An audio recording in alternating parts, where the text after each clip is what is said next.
विश्वामित्र जब दिया किया मर्तलोक पियाना, धारे रूप बराहा बाग में ला धिमताना। विश्वामित्र ने एक सूअर का रूप बनाया, जंगली सूअर का। राजा हरिश्चंद्र का एक बहुत कीमती बाग बहुत प्रेम से लगवा रखा था। उस सूअर ने वो सारी बगीची उखाड़ दी, नीचे हुड शरीर अपना मुंह देवे और उथल पुथल कर दे। को जावे नजदीक उस माली ने या उनको खाने भाजे, यानी तीर भी मार लिए, उसका कोई असर नहीं हुआ। तो सब उठकर राजा हरिश्चंद्र के पास आते हैं। तो हरिश्चंद्र बोल रहा, भाई क्या बात होगी? कहने लगे, महाराज जी एक ईसा का सूता हुआ रहा है, सूअर है, और वो तो सारा बगीचा उजाड़ दिया और हमने तीर गोली मार के देख ली, उसका असर ना होता। तो कहते हैं राजा हरिश्चंद्र ने खुद घोड़ा पिड़वाया, उसके ऊपर अपना अग्नि बाण लेकर, अगर के बाण लेकर के बैठ गया और सेना भी साथ चढ़ ली। एकदम राजा हरिश्चंद्र जब आवे से वो सूअर उसमें से निकल कर भाग लेता है। राजा हरिश्चंद्र इतना तेजी से भागता है, सेना तो बहुत पीछे रहेगी, वो आगे चले जाते हैं। वहां जाकर के विश्वामित्र एक ब्राह्मण का रूप बना ले से, और एक लड़की और एक लड़का दो अपनी सिद्धि से तैयार कर देता है। उस लड़की को राजा के पास ले आवे, हाथ जोड़ कर न्यू कैसे, हे राजन, हे एक क्षत्रिय, एक विपर का काम कीजिए। अक महाराज एक यहाँ पर शायर आया था, अकमन ना बेरा शायर सूर का, पर मेरा काम कर महाराज, किधर छुप गया होगा, कित पाओगा तनव के काम से विप्रवर के एक कन्या है ये, इसका ब्याह करना से कुछ कन्यादान करना चाहिए था, कोई व्यक्ति नहीं मिल रहा था, आप आगे धन्य है। राजा हरिश्चंद्र आप तो सत्यवादी हो, आप क्षत्रिय हो, ये गरीब कन्या एक ब्राह्मण की लड़की का ब्याह हो रहा है, इस पे कृपा करिए। तो बोले महाराज जी ठीक से, स्नान कर ले, नहा धो लिया। कहते हैं कि इनका पति कहाँ है, उसको बुलाओ। उसी समय वो लड़का बुला लिया, फेरे करवा दिए। कहने लगे इनको कन्यादान दे, 7 असरपी दे दी, लोग कन्या नहीं कर मांडा, ऐसे नहीं करा। तो वो कहता है हरिश्चंद्र कि तू राजा होकर और 7 असरपी दिखावे, तने शर्म नहीं आती, तुझे श्राप दे दूंगा। हरिश्चंद्र कह महाराज नो ना कर, या मैं थोड़ा लेके आया था, जल्दी में था, आप चलो जितना चाहो सो ले लो। कदे वहां मुकर जा, अक नहीं मुकरूंगा, अग लिख कर दे दे। क्या लिखवाओ? अग आपका सारा राज मेरे नाम लिख दे, वहां पैसे दे देना, तन दे दूंगा। कदे उड़ा जाकर राजापन दिखावा। तो उसी समय लिख दिया कि मैं सर्वस्व अपना राज्य और इसको देता हूं, ब्राह्मण के नाम करता हूं, विपर के नाम। वापस आ जाते हैं, आगे आके राजा को ने बोला बैठ घोड़े पे। घोड़े पे बिठा के अगली तरफ और पाछा वो पंडित जी बैठ गया विश्वामित्र, राजा को गले से पकड़ लिया आगे थे। अब तो मेरा बंधुआ हो गया। अब सैनिका ने देखा कि राजा को अरे को ऋषि पकड़े बैठा, तीर चढ़ा लिए। राजा ने बोला कि या तीन मना कर दे, क्यों मरवा है मुझे, ना अपना वचन हार जा। सब उसको कह दिया कि चुप भाई, मारो मत ना, इसका कोई कसूर नहीं है, मैंने लिख कर दे रखा इस टाइम। तो ने बोला राज मेरे नाम हो लिया, बता कितना देगा वो? 70 जो है ना 100 असरफी चाहिए थी, 100 बार। वो बोला वो भी दूंगा। ने बोला कितना देगा? तू हार जा, अपने बच्चन ने कह दे मैं नहीं दे सकता। ना ये नहीं कह सकता, कुमा के दूंगा। कुमागा 100 असरफी इतने 10 साल में भी ना कुमाई जा। ने बोला महाराज हमने बेच दे सारे परिवार ने चल के, तेरे पैसे जरूर दूंगा मां। तो उसी समय रानी को पकड़वा लिया और उसके बाल पकड़ लिया विश्वामित्र। राजा कति नहीं कसक्या, रानी को मतलब राजा को भी बहुत परेशान कर दिया अपनी सिद्धि से। तो फिर भी ने बोला विश्वामित्र के अब भी राजा अपने वचन ने छोड़ दे, मैं दोनों वन छोड़ दूंगा। कहते हैं वो रानी कहती है कि महाराज नजर नजरा में ऐसे ढंग तक कह रही है कि वचन मत हारना, वचन साधन नहीं है, और चाहे जीत मर जाओ पर आप वचन नहीं हारांगे। रानी ने भी ये प्रण करके यानी उसको सहारा दिया। उसको ले जा करके काशी में ले जाता है, अयोध्या में चौकी बिठा दी, यानी अपना राज बिठा दिया। अयोध्या में आकर के उसको बेचता, काशी में आकर बेचता है। राजा लड़के को और रानी को एक ब्राह्मण ले लेता है, हर हीरा नाम का।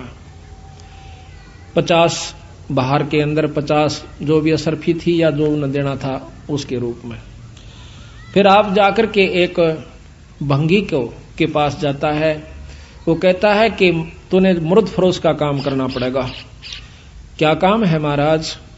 कि जो भी आवे मुर्दा उससे कफन उतार लेना ना, उसको 1.25 रुपया लेना है उससे टैक्स का। बोला अच्छा जी ठीक है, अगर छोड़ दिया तो तेरे से ले लूंगा।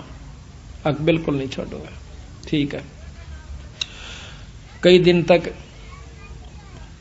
भूखा भाना बैठा रहा।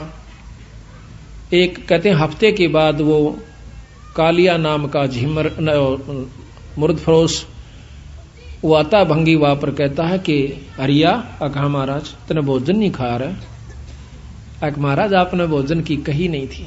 कहाँ खाऊं? ओ तेरे की, एक दुकान बता दी कि वहां से ले आ और अपना खा लिए, पैसे का हिसाब मैं आप कर दूंगा। तो वहां जाकर के वो क्या करता है, भोजन ले लिया एक व्यक्ति का। इतने में विश्वामित्र आके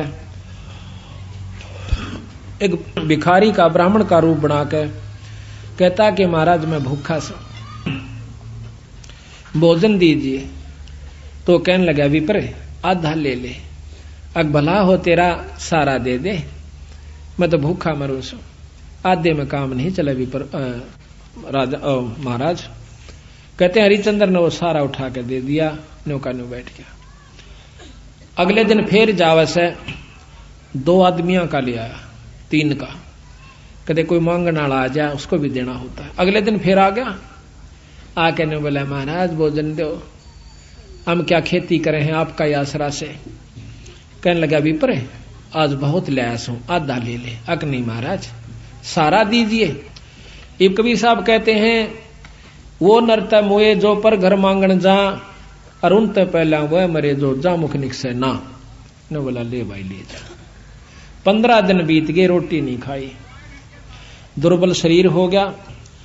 और उधर से रानी आती है पानी लेने के लिए ब्राह्मण का, और उस घाट पर जब वह पानी भरवाई तो उठा को नहीं घड़ा।